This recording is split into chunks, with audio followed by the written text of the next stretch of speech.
This is the story of your enslavement, how it came to be, and how you can finally be free. Like all animals, human beings want to dominate and exploit the resources around them. At first, we mostly hunted and fished and ate off the land, but then something magical and terrible happened to our minds. We became, alone among the animals, afraid of death and of future loss. And this was the start of a great tragedy and an even greater possibility. You see, when we become afraid of death, of injury and imprisonment, we become controllable and so valuable in a way that no other resource could ever be. The greatest resource for any human being to control is not natural resources or tools or animals or land, but other human beings. You can frighten an animal because animals are afraid of pain in the moment, but you cannot frighten an animal with a loss of liberty, with torture or imprisonment in the future, because animals have very little sense of tomorrow. You cannot threaten a cow with torture or a sheep with death. You cannot swing a sword at a tree and scream at it to produce more fruit, or hold a burning torch to a field and demand more wheat. You cannot get more eggs by threatening a hen, but you can get a man to give you his eggs by threatening him. This human farming has been the most profitable and destructive occupation throughout history, and it is now reaching its destructive climax. Human society cannot be rationally understood until it is seen for what it is: a series of farms where human farmers own human livestock. Some people get confused because governments provide healthcare and water and education and roads, and thus imagine that there is some benevolence at work. Nothing could be further from the reality. Farmers provide healthcare and irrigation and training to their livestock. Some people get confused because we are allowed certain liberties and thus imagine that our governments protect our freedoms. But farmers plant their crops a certain distance apart to increase their yields, and will allow certain animals larger stalls or fields if it means they will produce more meat and milk. In your country, your tax farm, your farmer grants you certain freedoms, not because he cares about your liberties, but because he wants to increase his profits. Are you beginning to see the nature of the cage you were born into? There have been 4 major phases of human farming. The first phase in ancient Egypt was direct and brutal human compulsion. Human bodies were controlled, but the creative productivity of the human mind remained beyond the reach of the whip and the brand and the shackles. Slaves remained woefully underproductive and required enormous resources to control. The second phase was the Roman model, wherein slaves were granted some capacity for freedom, ingenuity, and creativity, which raised their productivity. This increased the wealth of Rome, and thus the tax income of the Roman government, and with this additional wealth, Rome became an empire, destroying the economic freedoms that fed its power, and collapsed. I'm sure that this does not seem entirely unfamiliar. After the collapse of Rome, the feudal model introduced the concept of livestock ownership and taxation. Instead of being directly owned, peasants farmed land that they could retain as long as they paid off the local warlords. This model eventually broke down due to the continual subdivision of productive land and was destroyed during the enclosure movement when land was consolidated and hundreds of thousands of peasants were kicked off their ancestral lands because new farming techniques made larger farms more productive with fewer people. The increased productivity of the later Middle Ages created the excess food required for the expansion of towns and cities, which in turn gave rise to the modern democratic model of human ownership. As displaced peasants flooded into the cities, a huge stock of cheap human capital became available to the rising industrialists. And the ruling class of human farmers quickly realized that they could make more money by letting their livestock choose their own occupations. Under the democratic model, direct slave ownership has been replaced by the mafia model.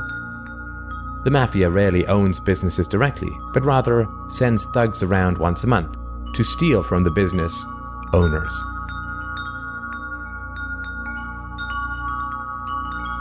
You are now allowed to choose your own occupation, which raises your productivity, and thus the taxes you can pay to your masters.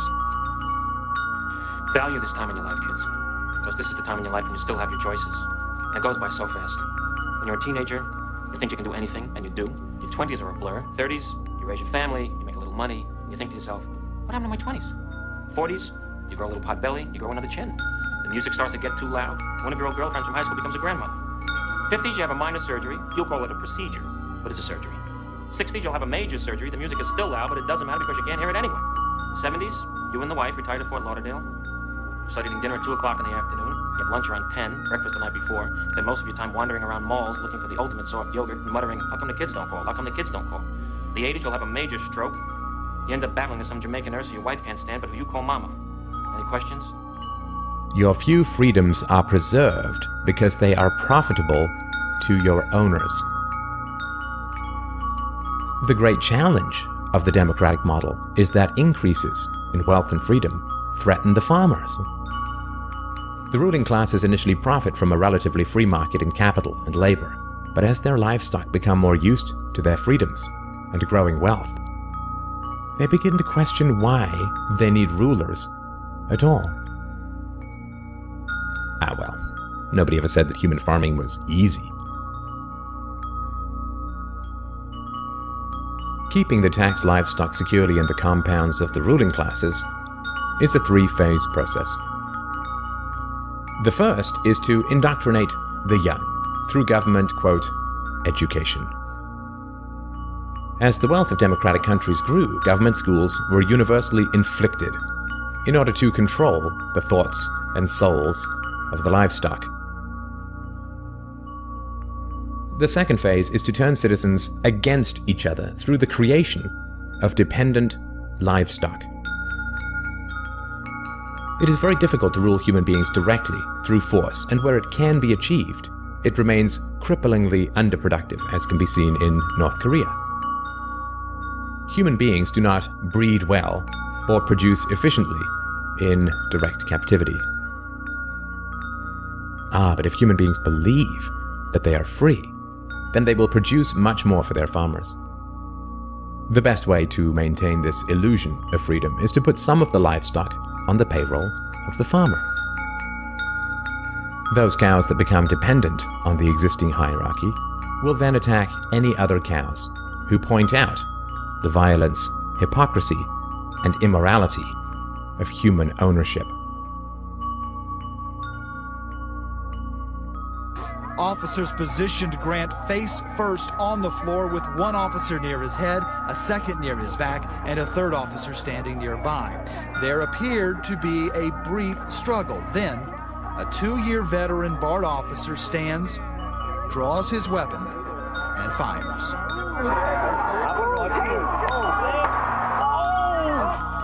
Freedom is slavery, and slavery is freedom.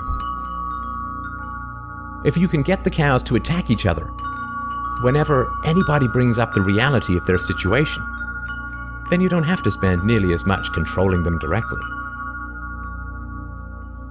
Those cows who become dependent upon the stolen largesse of the farmer will violently oppose any questioning of the virtue of human ownership.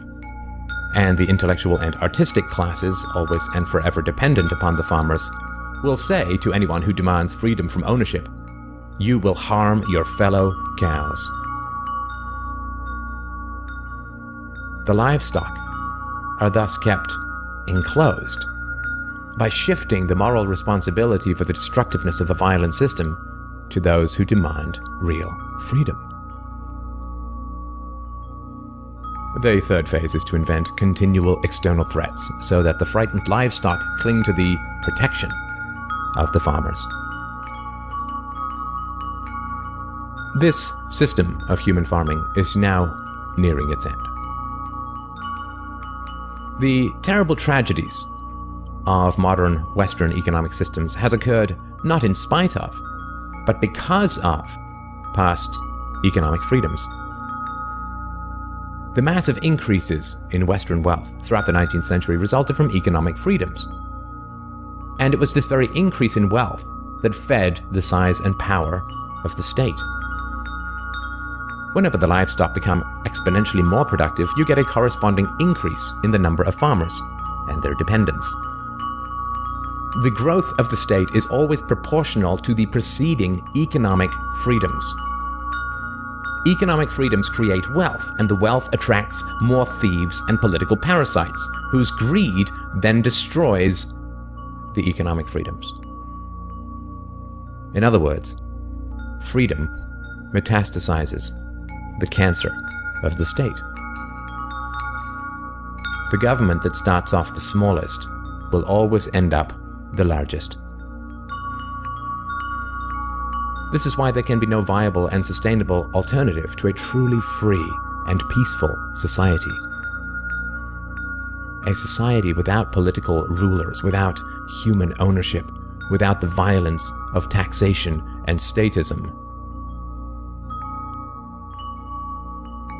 To be truly free is both very easy and very hard. We avoid the horror of our enslavement because it is so painful to see it directly. We dance around the endless violence of our dying system because we fear the attacks of our fellow livestock. But we can only be kept in the cages we refuse to see. Wake up. To see the farm is to leave it.